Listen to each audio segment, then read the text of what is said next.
часам кажуць, што беларускі фальклор, беларускія песні, яны больш такія шчымлівыя, сумныя, нудныя. Беларуская песня як малітва. Малітва не бывае сумнай ці вясёлай. Гэта сувібрацыя размовы з космасам, з Богам. Калі ўжо прыйшло радыё ў кожную вёску, уся спеўная культура завалілася. Ужо цяпер няма сэнсу ездзіць шукаць песні. Калі гэта скончылася ці калі гэта ўжо... Фальклор не музей. Ён і зараз нараджаецца.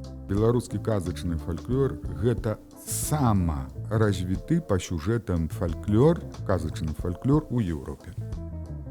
Доктарская дысертацыя. Сучасны стан беларускага фальклора. Ну, прыкладна так.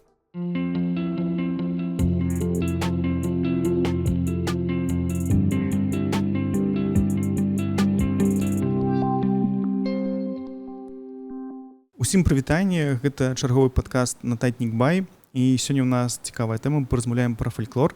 А ў нас у гасцях этнамузыколог, прадусер і музыкант Олег Хоменко. Добрый дзень. Прывітанне ўсім. Вось я кажу, што шмат глядзеў там нейкі інтэрв'ю і шмат музыку таксама вашу слухаў. Адразу скажу, мне проста вельмі хочацца. Я кожны раз, у мяне няма больш такой песні проста. Я кожны раз плачу, калі бачу кліп пра кота. Я проста не магу. Гэта лічу геніальна. Я сам не магу. Я калі яе напісаў, дык яшчэ, можа, паўгадзіны плакаў. Ну, дык бывае. Это нормально. Гэта проста цудоўна. Але сёння я хочу паразмаўляць з вами пра беларускі фальклор, таму што мне падаецца, што цяпер ўсё больш і больш да яго звяртаюцца і сучасныя музыканты, і вось людзі наогул, якія едуць у азерцо святкаваць там купалле, людзі, якія каляды робяць нейкім чынам. І у мяне такое пытанне. Я разумею, што вам гэта смешна, таму што гэта можа нейк не зусім так, як трэба, але ў мяне пытанне, ці такое было і раней. Таму што я таксама бачыў фотаздымак з 80-х гадоў, калі у азерцы ладзілі купалле, і там усяго на фотцы было там, можа, 10 чалавек, а цяпер там шэрагі па 100, па 200 чалавек. Ці ўвесь час, ці вы памятаеце, што сапраўды да беларускага фальклора увесь час, які вы таксама засталі, памятаеце, была цікавасць такая? Да ўсяго фальклору, безумоўна, не. Для актуальных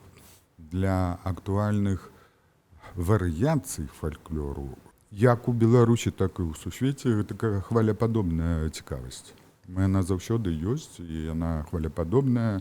Ну, я не буду зараз паглыбляцца, з чаго такія цыклы адбываюцца, но яно так чаму-то так адбываецца. Сапраўды, тая народная савецкая музыка, яна была не народная, ну і савецкая таксама. І той фальклор, які спявала там, скажем, Зыкіна ці Русланова, дарэчы, выдатна спявала. Ну, тое, што стала папулярным на радыё.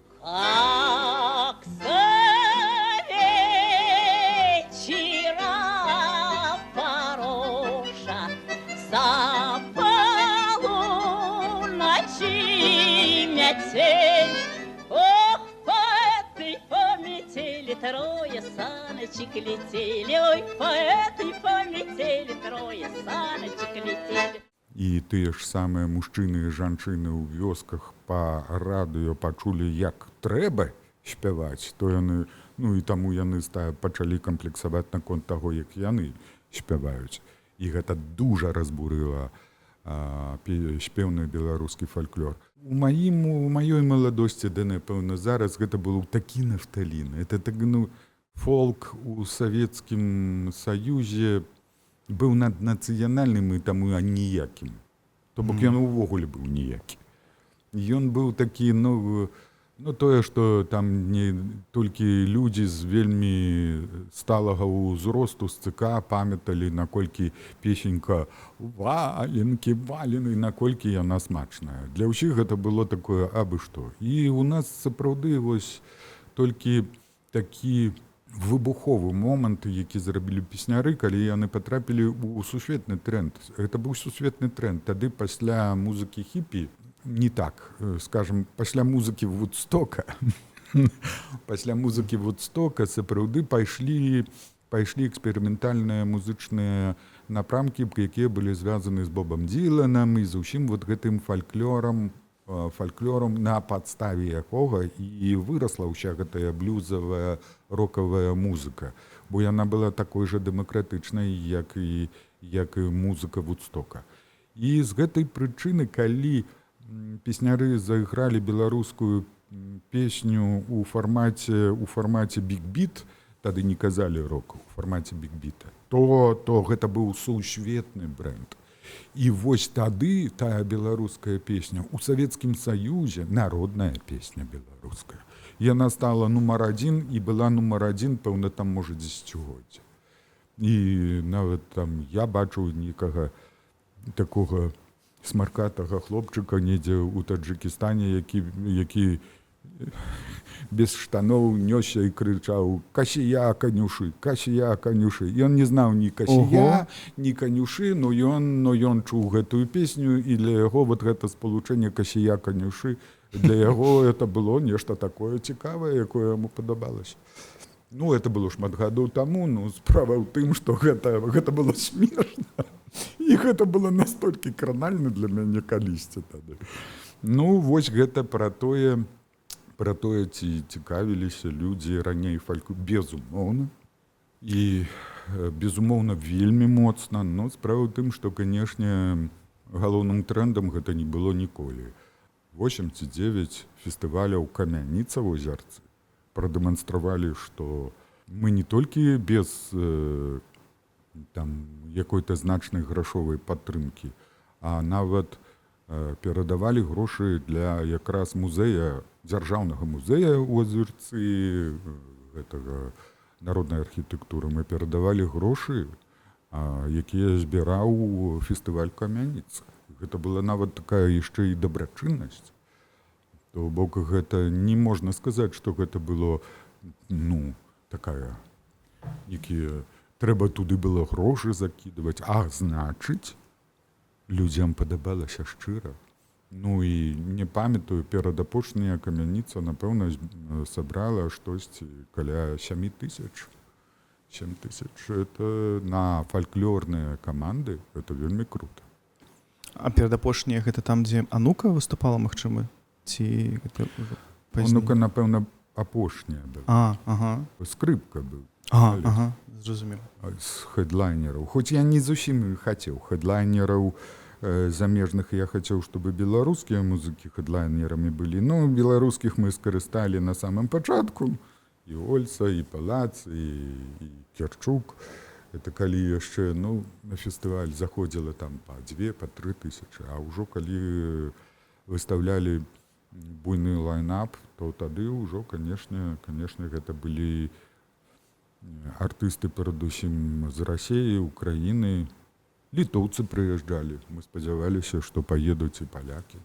Палякі былі, но толькі гэта нам дапамаглі амбасадары. З Польшчы гурт прыязджаў, з Чэхіі гурт прыязджаў, і яшчэ адкульсьці, я там дакладна баюся памыліцца.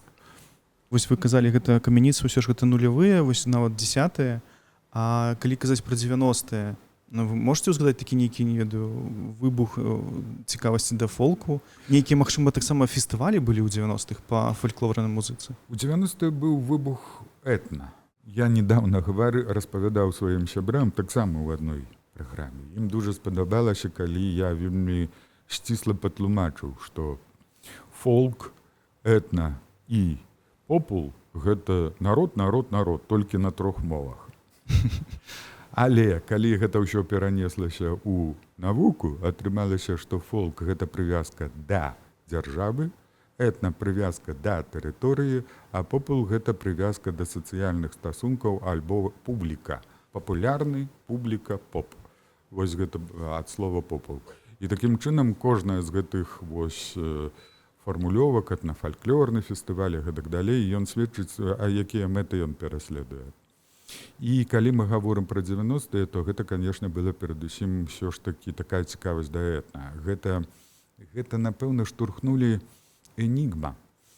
Гэта, напэўна, штурхнулі «Deep Forest». Такія гурты, якія запісывалі сэмплы фальклорныя, той же самы Deep Forest ён запісваў і ў Афрыцы, гэта французы, яны ў сваіх калоніях там запісалі гэтых плямён гукі як спеваў ад розных плямён і гэтая музыка вось у такой вельмі сучаснай тады электроннай апрацоўцы яна мела каласальны поспех.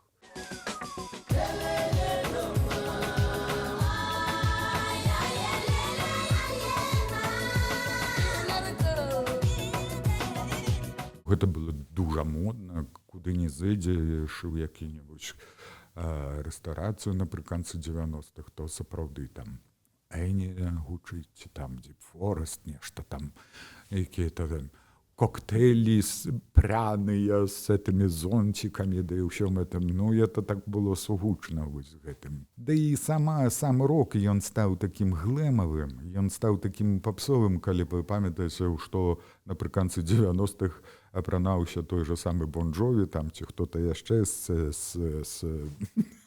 з рок-каманду, то вы зразумееце, аб чым я гавару, бо яны выглядалі, канешне. Ну, я сам такое носіў, так што...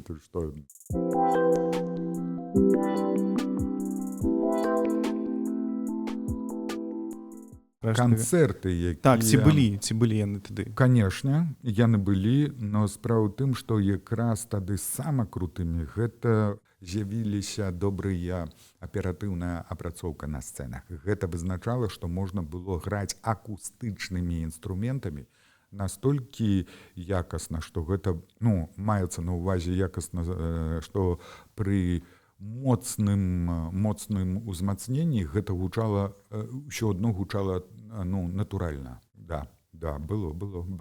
А вы самі памятаеце, калі ўпершыню пачулі нейкую беларускую народную песню? Гэта вам спявалі, магчыма, бацькі? Ці гэта было ўжо пазней у школе, магчыма? Вось ці гэта таксама была касіў ясь канюшыну? Гэта такая, можа, трошкі шчамлівая гісторыя, но сапраўды, можа быць, моя бабуля, яна таксама ў яе былі сябравала, і яна сама хадзіла ў так званыя хаўтуры. Хаўтуры — гэта наўмысны спеўны плач па нябожчыку, калі ён паміраў у хаце. І прыходзілі жанчыны, і яны адмыслова як спявалі і плакалі вось такім чынам. І калі я быў зусім маленькім, а гэта такі прамы, гэта настолькі громкі гук, які давалі, як калі плакалі жанчыны. Вось гэта... І гэта было настолькі іншая цывілізацыя, іншае вымярэнне, ўсё іншае, такое нечаканае, якое я калісьці вось, напэўна, зусім яшчэ маленькім пачуў падчас вось пахавання, што мяне это дужа-дужа ўразіла. І вось тады я сапраўды звярнуў увагу аб тым, што яны абсалютна без усялякіх намаганняў такіх фізічных спяваюць настолькі громкія ноты, што, ну, не параўна, гэта грамчэй, чым оперныя спевакі. Ну, это, канешне, ўражвала. Так. А магчыма, вы памятаеце, калі самі ехалі ў свае першыя вось экспедыцыі ў пошуках? Ну, зразумела. Ну, калі гэта пачалося і чаму вы вырашылі паехаць? Што вы шукалі? У вас быў нейкі план? Ці вы паехалі проста... Акрамя таго, што мы, канешне, збіралі так, ну, студэнты па прыколу. Па-першае, мы, канешне, вот яшчэ да палаца. Трэба было зарабляць грошы, пачатак 90-х, дзе мы зараблялі грошы? У нас быў гурт, які цяпер завецца штосьці накшталт кавер-бэнд, які граў на вяселлях. Самыя класныя вяселлі, ну, самыя прыбытковыя былі, канешне, заходняя Беларусь. І прыязджаючы ў заходнюю Беларусь, там абавязкова трэба было граць так званыя маршы. З вясёлым маршам. Это значыцца, што ты вось баян, вот табе барабан, і ты абыходзіш усю вось гэты натоўп этых старых мужчынаў, жанчынаў, якія загадваюць табе праспяваць, ці каб ты ім зайграў тую песню, ці тую музыку, якую яны хочуць. Ну, а ад гэтага так моцна бонус залежыў, што конечно, падхапіць большасць песень, якія спявалі мужчыны і жанчыны, было зусім не праблема, но для Лабуха гэта не складана. Ты так прыкладна адчуваеш, што ён спявае, і ўжо там недзе мінорчык, мажорчык, это на баяне можна. А тэкст? І вось тут паўстала такая штука, што лепш за ўсё, канешне, тэксты і галасавядзенне, ну вот памятаў я, і я не граў на баяне, але спяваў тыя маршы разам са сваімі баяністамі, акардэаністамі і ўсё такое. І даводзілася спяваць вельмі рэдкія песні, якія мне даводзілася запісваць, шукаць, там вот это ўсё. Это не было экспедыцыя.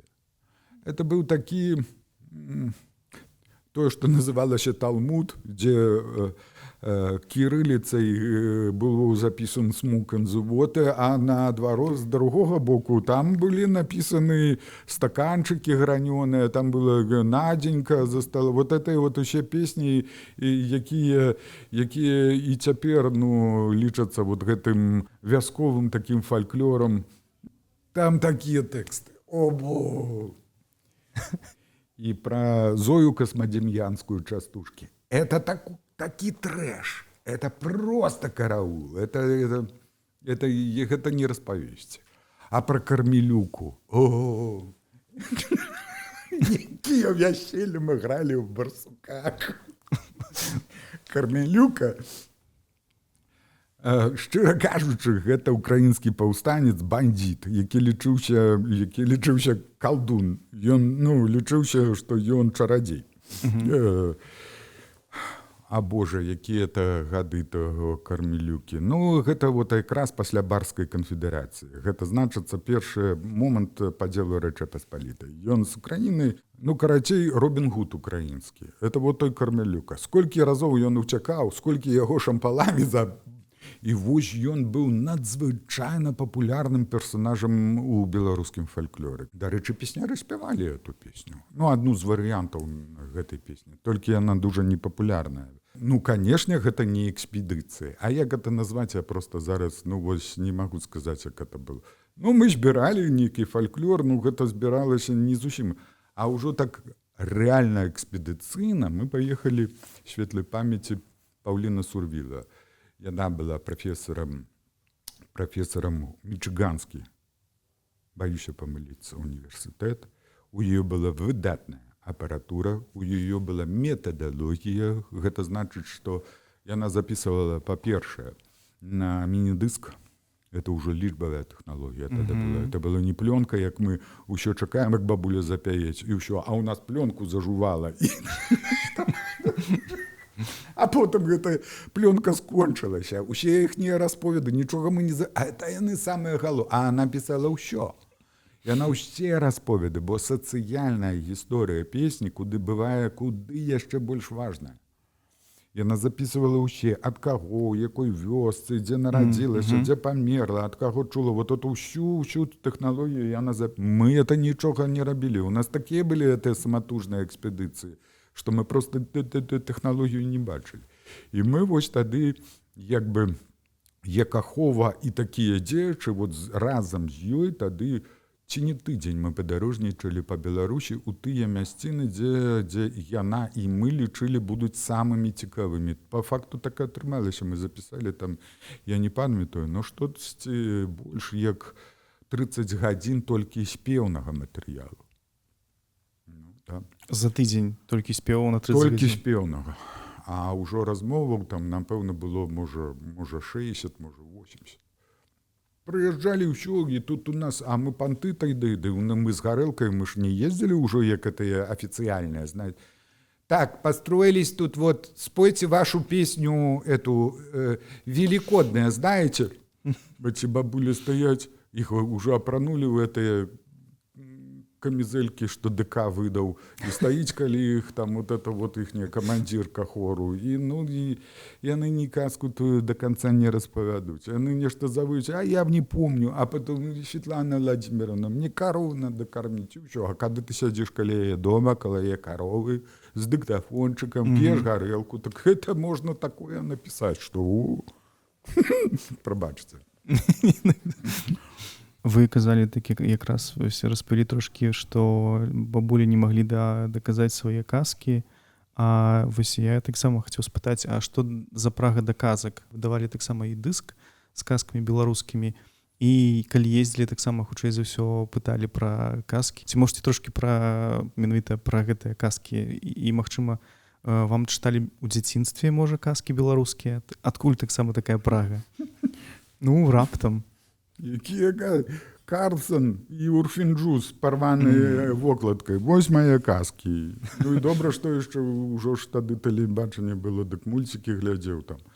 Зразумела, што фальклор, легенды, паданні, прыказкі, прымаўкі, казачны, міфалагічны фальклор і спеўны фальклор, музычны фальклор, то ўсё вот это вот. Ну, это ўсе рэчы, на якія падзяляюць яго, каб зручней было вербальны, невербальны і, канешне, святочна-абрадавы комплекс, у якім усё гэта там прысутнічае. Мы ж самі ў дзяцінстве пра чорную руку, чорную комнату. Ты дакладна ведаеш вот этой фольклор советского солдата про чорного прапора, или как-то сейчас зараз узгадаю, як она называется. И жил, и был в той части прапор, гад редкостный. Это вот докладный пераказ вот этих солдатских 18-гадовых хлопчиков, якія ляжаць у ложках уже у советской армии, распавядаюць эту вот такую историю. И, напэўна, першыя самыя запісы у мяне былі звязаныя вот з тым, што я не мог зразумець, то легенда, ці то казка, ці то расповед. Вот расповеды пра знікшы горад, пра зронку возера. І тут усе іншыя сюжэты. Казкі пра Маці Божую. А яны такія офігенныя. Я іх не публікаваў, дарэчы. Там такія расповеды. Гэта інтэрнэт-мінушчыны, забаўляльны контент. Інтэрнэт-мінушчыны? Да, забаўляльны інтэрнэт-контент мінушчыны. Вот гэта казкі. Гэта амаль ўсё... Ну, канешне, яны не пераўзыходзяць Гаррі Поттера з уладаром пярсцёнак па маштабам этого. Хаця, вось казка «Салдат-доктар», яна, канешне, па сваіх маштабах нават дзе-то можна параўнаць, таму што там столькі глыбінных сэнсаў, што колькі захочаш. Асаблівасці ёсць нейкія асаблівасці? Вось вы ўжо пачалі распавядаць, што яны адрозніваюцца ад тых казак, што мы ведалі пра таго самага Калапка, і што калі вось пра Божую Маці, вось якія ёсць асаблівасці менавіта беларускіх казак? Магчыма, ёсць нейкі сюжэт, які проста паўсюль у кожным рэгіёне. Самая галоўная асаблівасць, я не буду называць прозвішчы, но іх некалькі навукоўцаў, якія сказалі, што беларускі казачны фальклор гэта сама развіты па сюжэтам фальклор, казачны фальклор у Европе. Ну, гэта, канешне... І гэта заява на падставе доказаў. Я зараз, канешне, гэтыя доказы ўсё перагавараць не буду, но сюжэтаў каласальная колькасць. Столькі германскі фальклор не мае, колькі мае беларускі. Пачынаю, што можна дзяліць, рэальна можна дзяліць на сацыяльны, на чарадзейны, на побытавы, на яшчэ які-небудзь там, што можна ўсё гэта нават цэлымі блокамі шукаць. І гэта, проста выбітна. Тыя казкі пра жывёлаў, дзе гэтыя ўсе, калі жывёлы ўяўляюцца людзямі ці наадварот, это ўсё там навуковыя людзі ўсё панапісалі і патлумачылі гэтыя трыкстары, чаму яны такія. Які хочаце, сюжэты і сюжэты непразрыстыя. Казка пра адно, а сэнс іншы. Дарэчы, як і той Калабок. Ніхто ж такі не зразумеў, пра што там сэнс. Ну, з'ела, і што? На што ты тады з хаты пайшоў? Ты там не пра гэта. А пра што самі разбіраецеся? Это ж, як бы такая штука вельмі... А акрамя бабы Ягі, ёсць яшчэ баба Юрга. Хоць баба Яга гэта асобная штука. Я калісьці перачытаў у кніжках, назву не ўзгадаю, но думаю, што гэта можна адшукаць у інтэрнэце, гэта ў 20-х гадах было. Там прапісана, што персанаж баба Яга, ён беларускі, а не рускі фальклор. А ён беларускі нават не беларускі, а ён беларускі з інфлянскі. А інфлянскі гэта значыцца латышскі. А латышскі таму, што ён фінскі. Вот курні. І слова Яга, насамрэч, як і імя Ягайла, паходзіць ад таго, што гэта вызначэнне на стара-балтскай мове, на якой размаўлялі тут, у Беларусі, да таго, як тут пачалі гаварыць на славянскай мове. Ён вызначае белы. Сівы толькі настолькі сівы, што белы, бо сівы па-нашаму гэта хутчэй шэры. А вот калі ён сівы, але белы, то гэта Яга. І Ягайла мае такое прозвішча з тае прычыны, што ён быў альбінос. Ягайла нарадзіўся, ён быў настолькі беленькі. Альбінос. Вот, і захавалася гэта слова толькі у хантаў, у ягель. Сівы белы мох. Вот оттуда такие вот это... Конечно, можно сказать, что это что ты там напридумывал, ты такі тут вялікі там даследчык этих словаў, якое што пашло. А адчыніце, пачытайце, што панапісалі вы, даражэнькія навукоўцы. Такі без каментараў.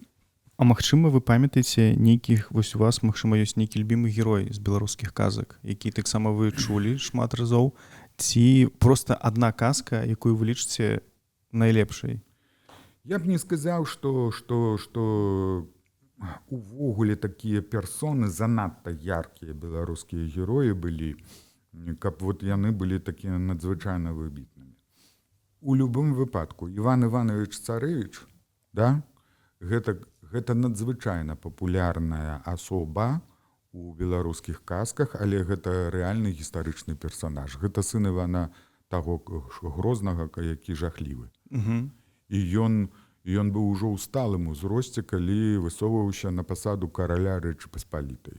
Бацька яго за гэта, дарэчы, і забіў.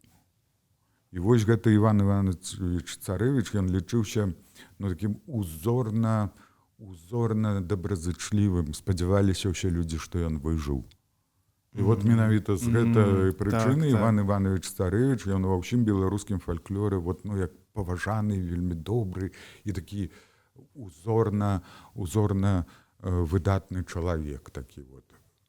З сучаснага фальклору, канешне, Несцерка там, таму што ён на падставе, гэта быццам-то аўтарская інтэрпрэтацыя беларускага казачнага персанажа Несцерка.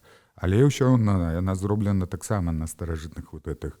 Несцерка, насамрэч, это просто выкручанае імя. Жыў быў Несцерка, дзяцей 6, працаваць ляніўся, красці баяўся, а папрасіць не ўмеў. Вот пачатак казкі. Я ржаў ад гэтага просто як такі сацыяльны партрэт беларуса, што... Так. Працаваць ляніўся, красці баяўся, а папрасіць не ўмеў. Вот калі гэта ўсё расказаць, да яшчэ з такімі, ведаеце, інтанацыямі беларускімі, это настолькі смешна, это настолькі павучальна, што... А калі казаць вось пра песні, калі адказы пойдзем, песні, якія вы чулі, ёсць такая, не ведаю, гэта ці легенда, але часам кажуць, што беларускі фальклор, беларускія песні, яны больш такія шчымлівыя, сумныя, нудныя, таму што, вось такое жыццё было, таму што гэта збольшага... Это расійскія так панапісалі фальклорысты, якія пачалі это ўсё вывучаць. Яны ж не чулі это на сваё ухо. Да чаго прывыклі тыя ж. Это, дарэчы, былі вельмі некепскія этнографы, якія напрыканцы 19 стагоддзя запісвалі тут фальклор. І казачны, і песенны. Спеўны фальклор, канешне, запісваюць. Нават на ноты, ужо на пачатку 20-го, на ноты ўжо нават.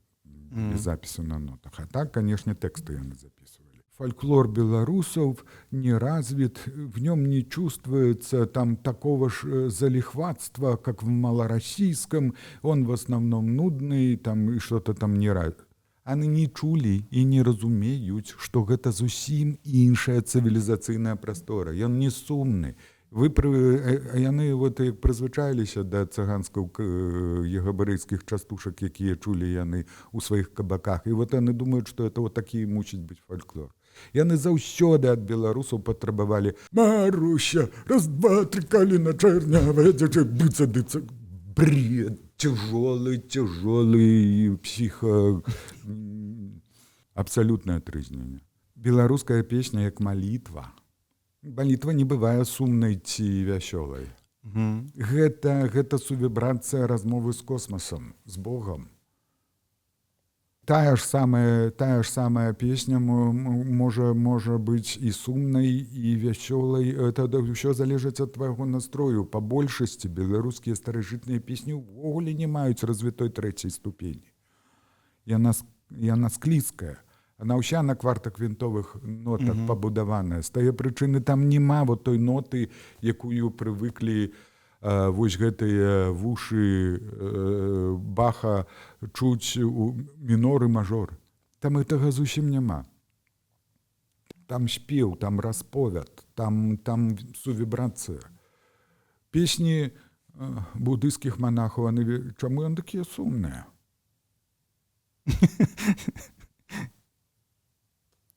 А это, которые у еўрапейскіх, это харальныя спевы этих у касцёлах, вот якія Энігма выкарыстоўвала.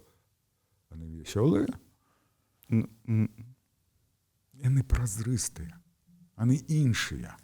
Ну вось іншае, гэта добрае вызначэнне, што яны проста іншыя і іх трэба разумець. А вось добра, як беларусу зразумець, калі мы іх вось таксама мала чуем?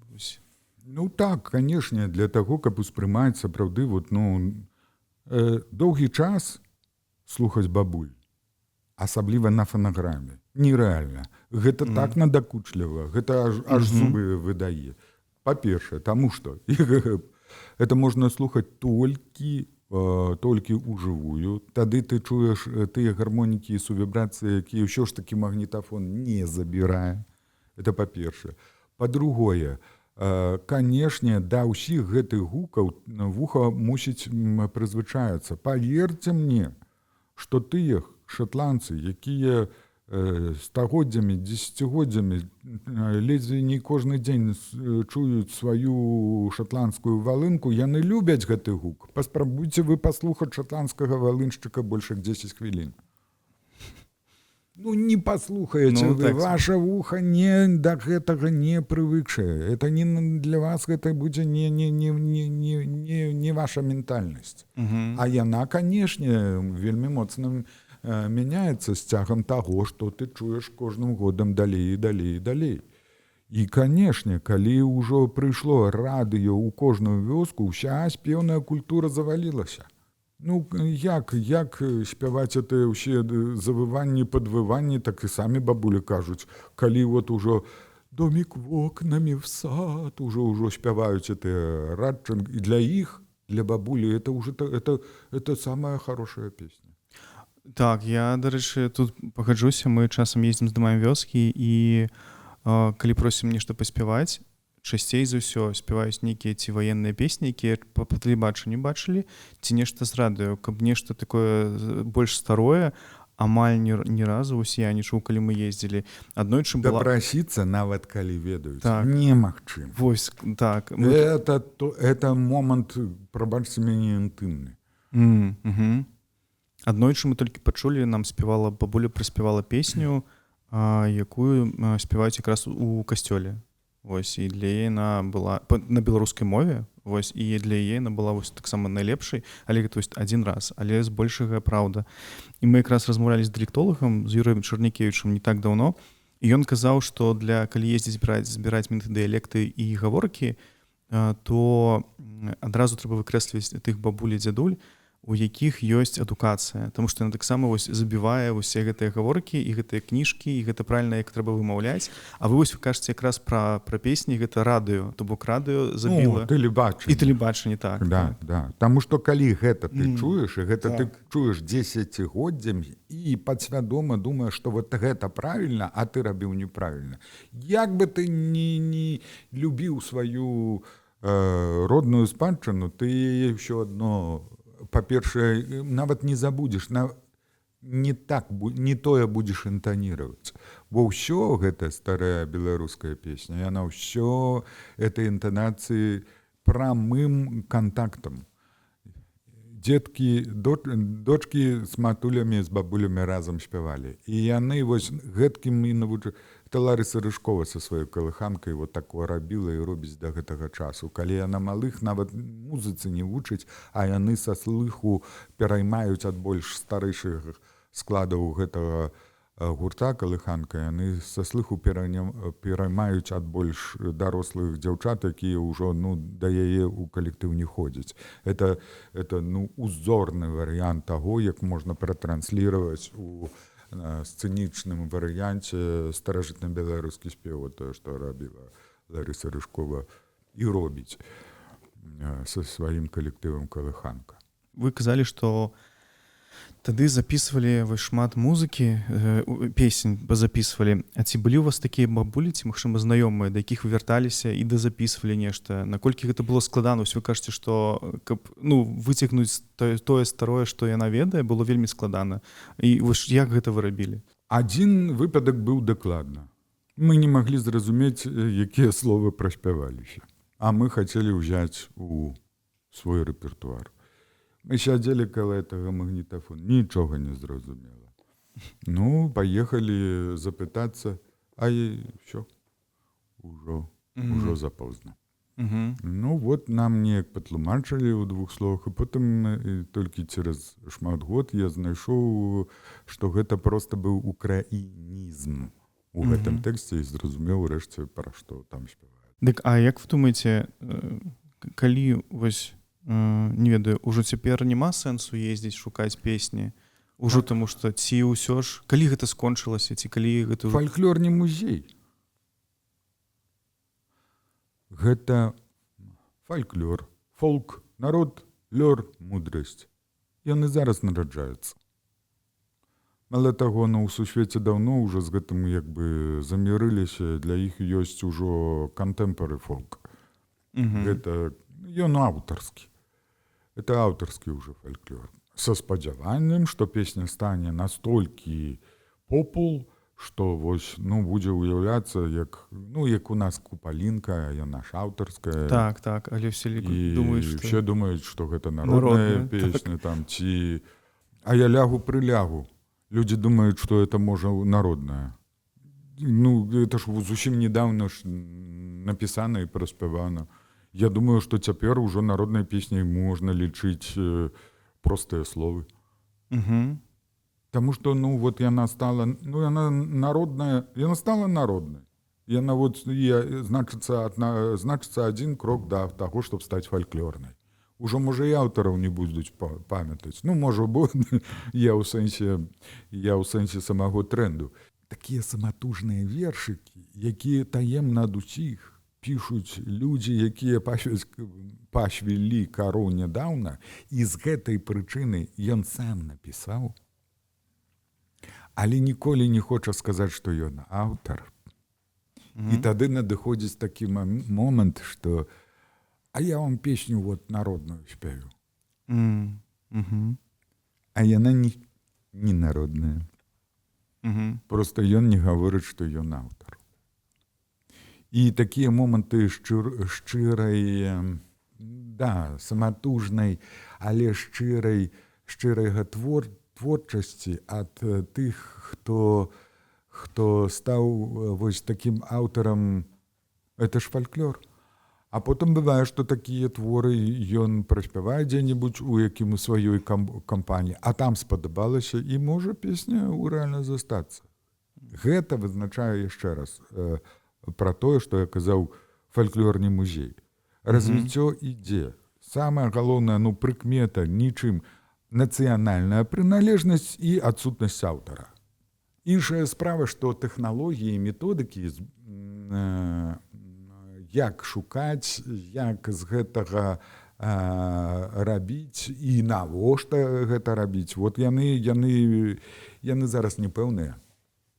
Просто мы, магчыма, яны і пэўныя, просто я іх не ведаю, вот, напрыклад, я буду сцвярджаць, што яны не пэўныя, яны толькі развіваюцца. І так вот оно і будзе. Таму адказ, сэнс ёсць, але як гэта правільна рабіць? Вот тут ёсць пытаннічкі. Дарэчы, умоўна аўтарскія казкі прыдумляюцца, анекдоты з'яўляюцца. І нават прыдуманыя легенды і паданні, таксама штосьці ёсць. І тое, што сам таемна пішуць вершы, людзі, якія там, ёсць, і спеўныя музычныя штукі такія таксама. Атрымліваецца, што ёсць нейкія такія пласты, то бок можна цяпер сказаць, што калі казаць, што простыя словы можна лічыць ужо фальклорам, што фальклор больш народнай песні дакладна. Так. А вось фальклорам, напэўна, это будзе толькі праз гадоў там 20-50. Ага, добра.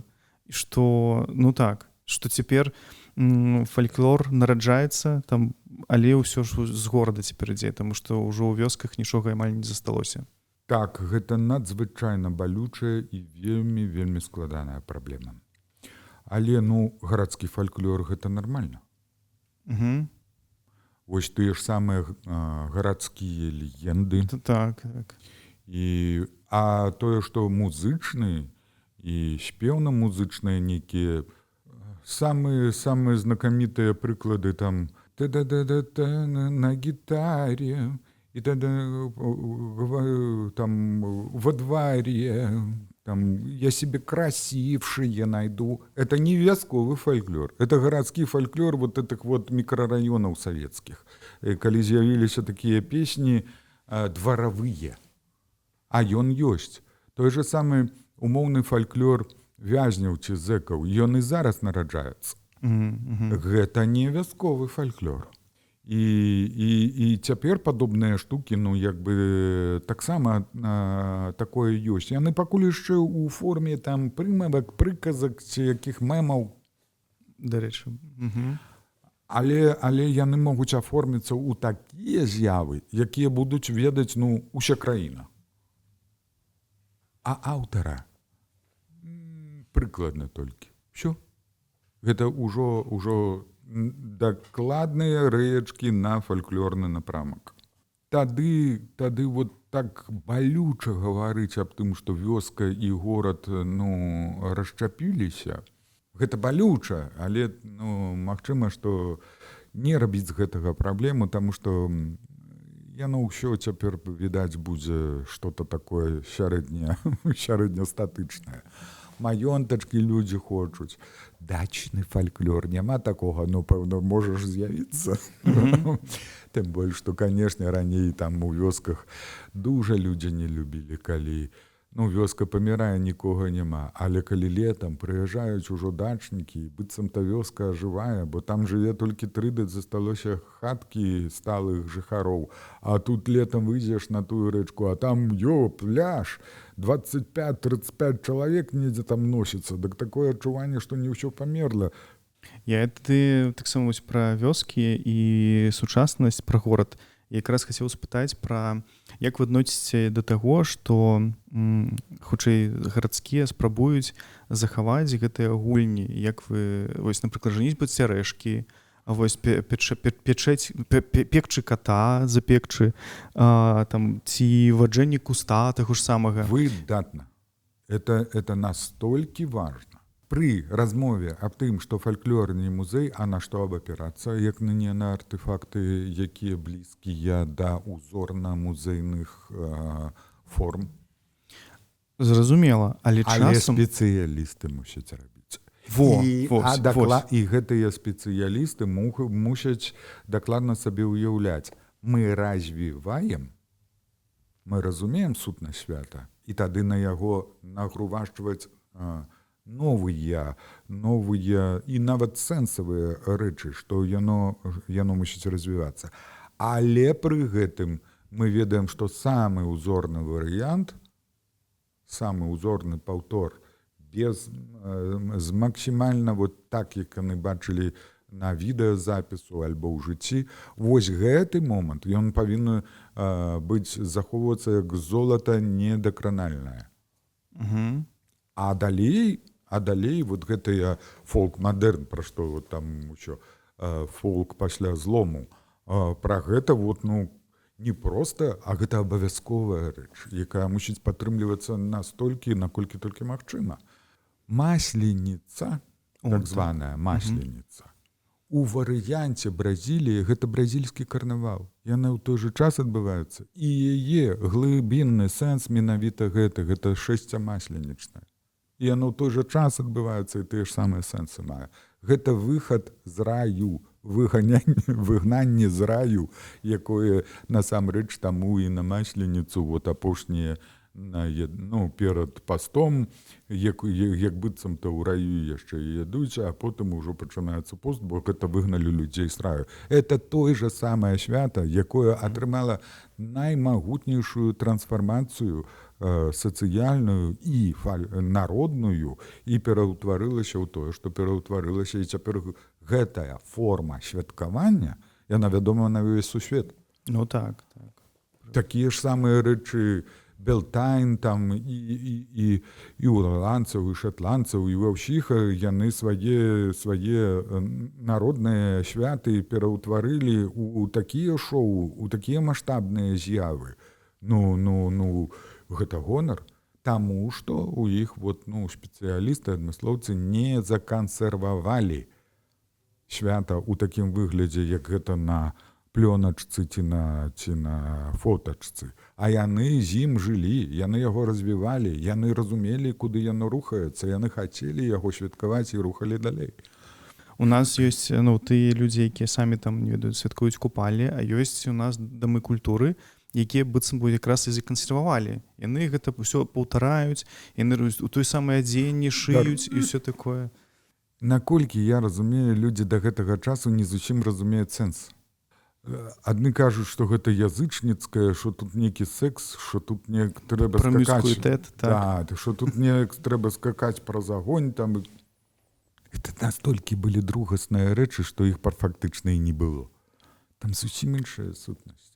Гэта трэба рабіць зусім асобна і асэнсавана. І навукоўцы гэта ведаюць, а ў народ не ідзе. Як вы, на вашу думку, лічыце, у якім стане цяпер беларускі фальклор?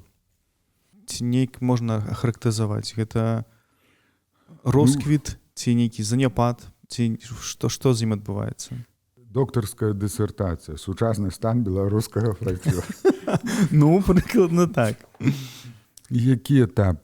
Этап, да, канешне, перафарматавання. Ён суцэльна звязаны з тымі трэндамі, якія цяпер існуюць ва ўсходняй Еўропе.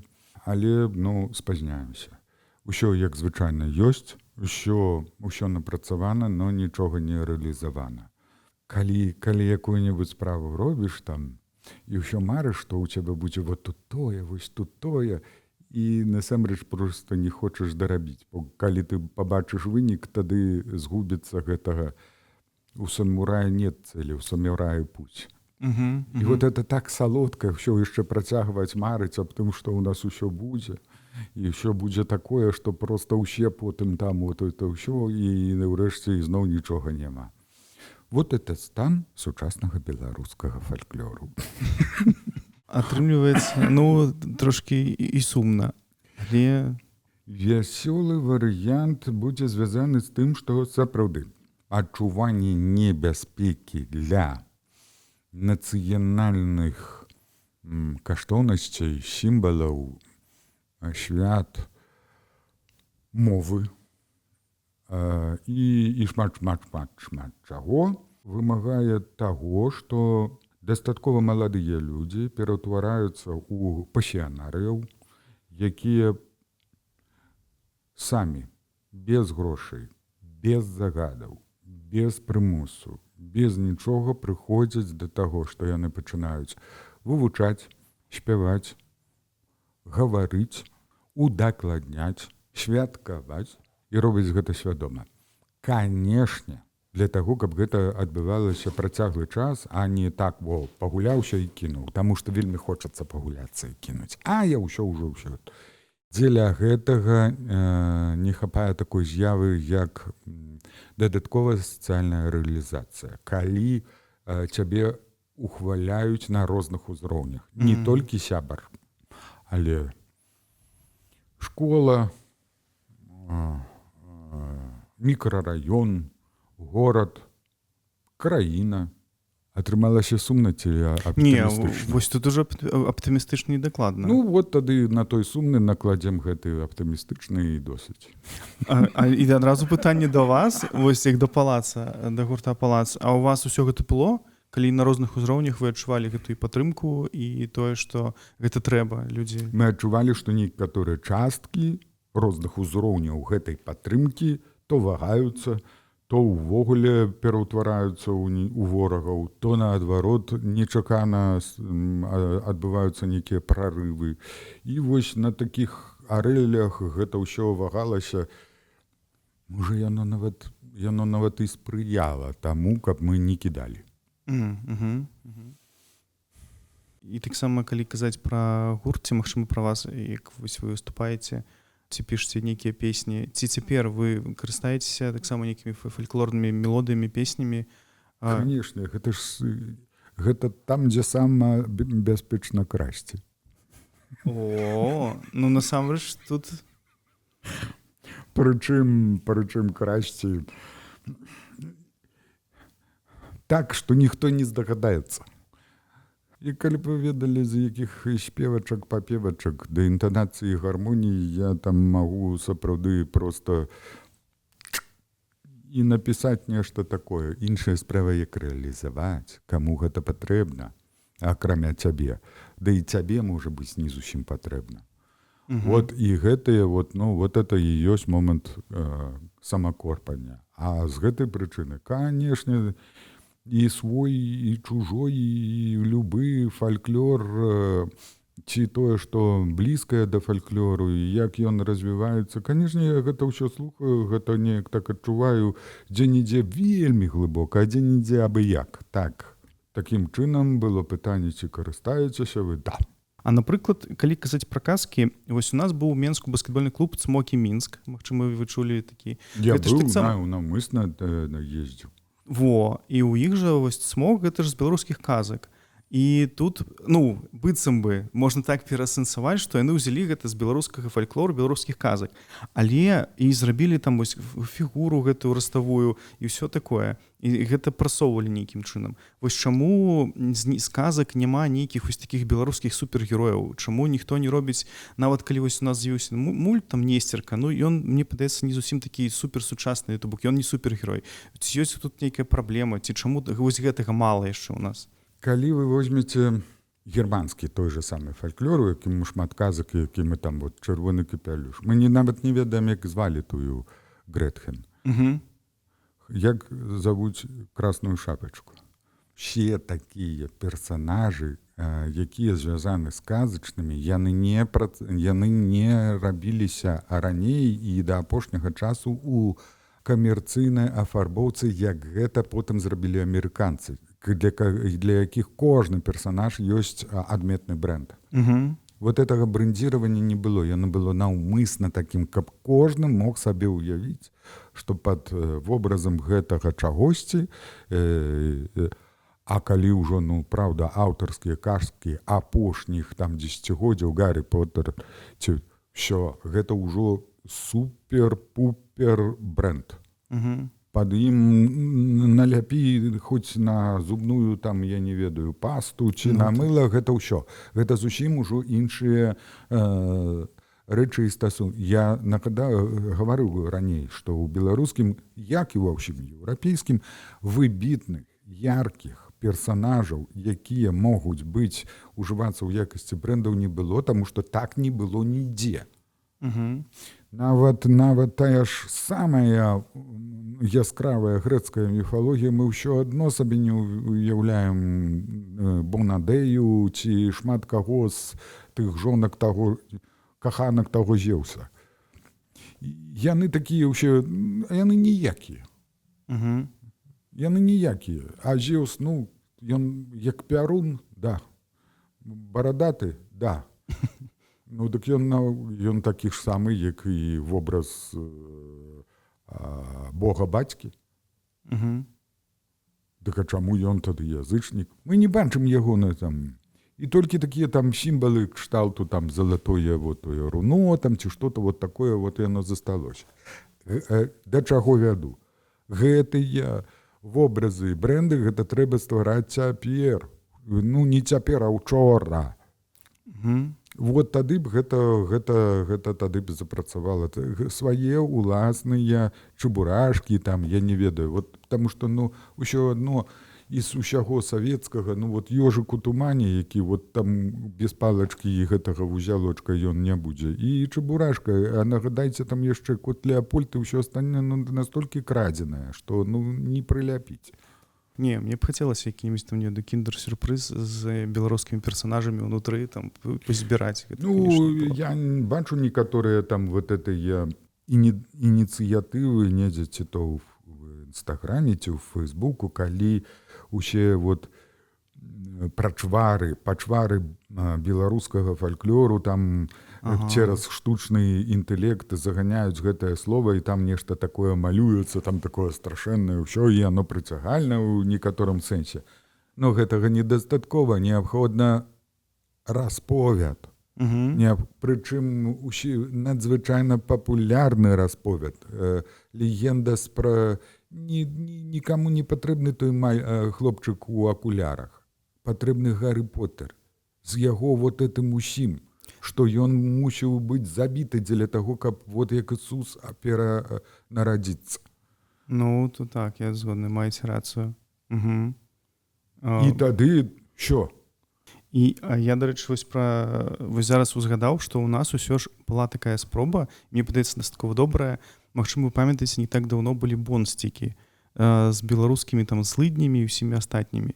І гэта, ну, гэта было папулярна, да. Так, і гэта было... было... працягу не было з тае прычыны, што саму гісторыю начніц, там, дамавікоў, так. Іх хатнікаў, жытнікаў і ўсіх гэтых яе не ведаюць. Ну, а вывучаць у школе не будуць. Хаця, мне падаецца, у школе нешта такое было б добра, каб вывучалася. Уявіце, яны там тое, што і трэба не могуць. І я яшчэ хацеў спытаць пра фальклор. Атрымліваецца, ён жа вельмі шчыльна звязаны з беларускай мовай.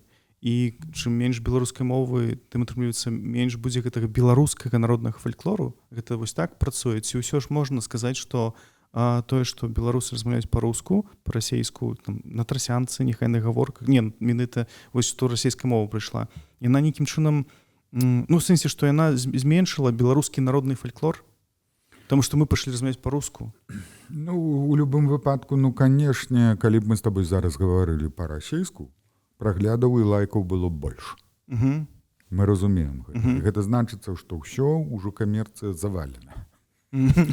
Ну так, так.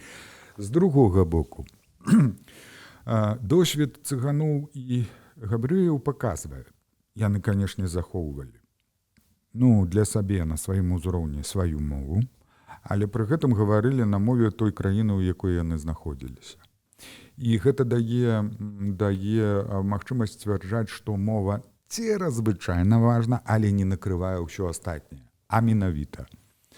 Вобраз лад жыцця, кухня, спевы, святы, календар, традыцыі, абрады і далей.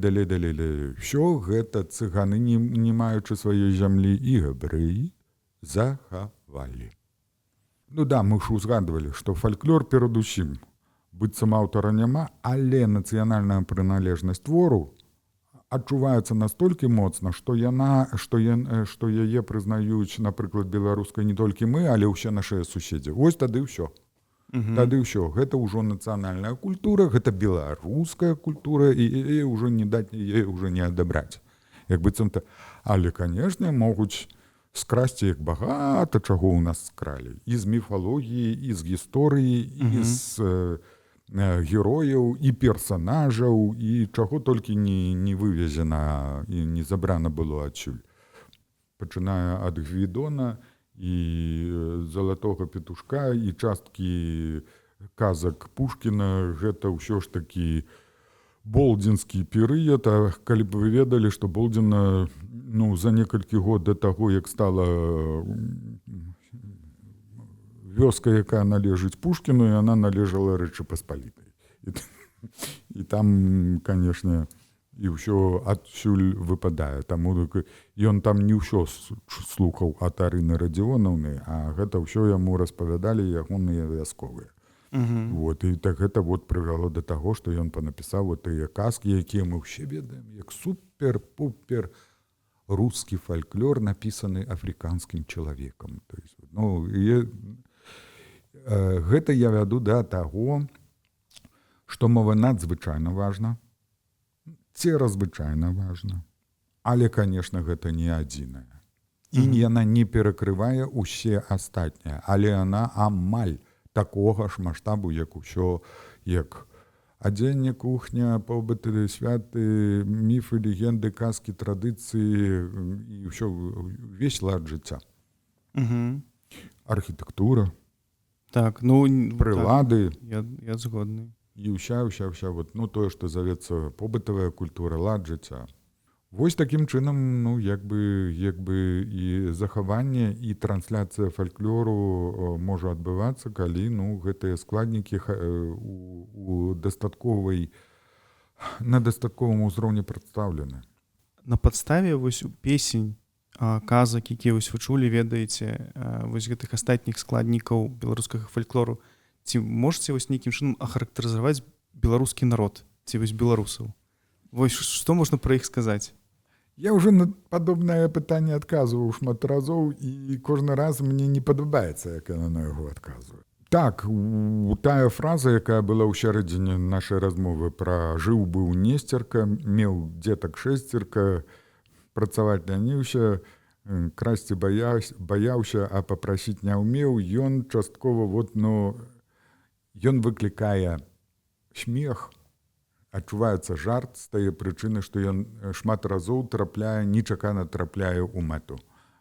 Што ён это пра нас. Это так падсвядома адчуваецца, і з гэтай прычыны людзі могуць засмяяцца. Таму што адчуваюць, што беларусы што-то нешта такое і ёсць.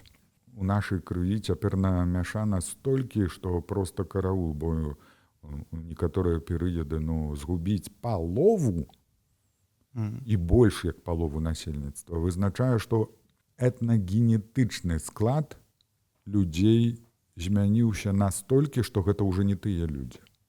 Звычайна такое адбываецца цягам тысячагоддзяў. Егіпцяне сёння гэта не егіпцяне 4000-гадовай даўніны. Цяперашнія італьянцы гэта не зусім тыя рымляне. Яны на румынаў больш падобны, а румыны сабе называюць рымляне, бо Руманія гэта значыцца рымлянін, як і цыганы, якія завуць сябе рымлянамі, Рома, сама назва. А мы завем цыганы, бо яны грамадзяне Рыма, яны па ўсім гэтай рымскай імперыі, як ездзілі, так і ездзяць да гэтага часу. То бок такое самаўяўленне адбываецца. Дакладна сказаць, якія мы, калі мы гаворым пра сабе, вельмі складана, але вельмі неабходна з тае прычыны, што нас жудасна бесіць. Даруйце за гэтае слова бесіць, но яно тут да месца. Калі пра нас пачынаюць размаўляць іншыя народы. І прычым не з павагай, а з грэблівасцю. Это тое, што выклікае такое абурэнне, якое не знешняе, але дужа моцна любога беларуса чапляе. Мы не можам сказаць пра сабе, таму што, канешне, мы пра сабе саромеемся гаварыць, а ўсё, што гавораць пра нас звонку, мы не прымаем агрэсіўна. Што, можа, вы параіце, калі казаць пра беларускі фальклор, пачытаць паслухаць і паглядзець нешта. Вось можете сказаць, што вось гэта варта? Вікіпедыю, просто беларускі фальклор? Так, можна просто зайти на сторонку фольклор ці что-нибудь і зачапіцца так, просто пераходзіць па спасылках. Слухайте, бывае туды занясе, што чытаеш, думаеш, божачкі, это пра нас, а потым пераправяраеш, бо это сябар твой напісаў. А цябе чаму ён не гаварыў тое, што тут напісана? Ну, то ваш можа занесці. Вельмі шмат кніжак, якія выходзілі вымагаюць такой моцнай крытыкі, што раіць нават балюча. Аднак, калі раптам, а яно захавалася, паглядзіце, там бывае савецкія кніжкі па краязнаўству, якія выходзілі адразу пасля смерці Сталіна. Ну, скажам, там ад 55-го і вышэй. Пра краязнаўству перадусім тых мясцін, дзе жылі вашыя бацькі. Вот адкуль вашыя бацькі раптам дзе-небудзь там у РДК ці што, паглядзіце вот кніжку пра мясцовы горад, пра мясцовую вёску, вот такое вось што-небудзь і пачытайце у фармаце раззабаўляльнага тэксту. Вы самі зможаце пераправерыць з тае прычыны, што гэта не вонкавая інфармацыя, а інфармацыя такая, ну, якой вы можаце быць гаспадар. Вы можаце там знайсці, перазапытацца ў дзядулі, бабулі ці нават у суседа, і які што-небудзь пацвердзіць або скажа, а не так было. І насамрэч там зноў можна штосьці такое зачапіць, дужа цікавае. Вось, і там і па гісторыі знаходзяцца рэчы, і па святам знаходзяцца цікавыя рэчы, і па вымаўленню, і рэдкія словы, і словы, якія з гаворкамі звязаны, і дыялектныя моманты можна знайсці. Там, і на што патрапіце, то і будзе дужа цікава. А музыку якую фальклорную? Што паслухаць? Слухайце тое, што вам здаецца шчырым. Не важна зараз стыль, паверце, не важна зараз стыль.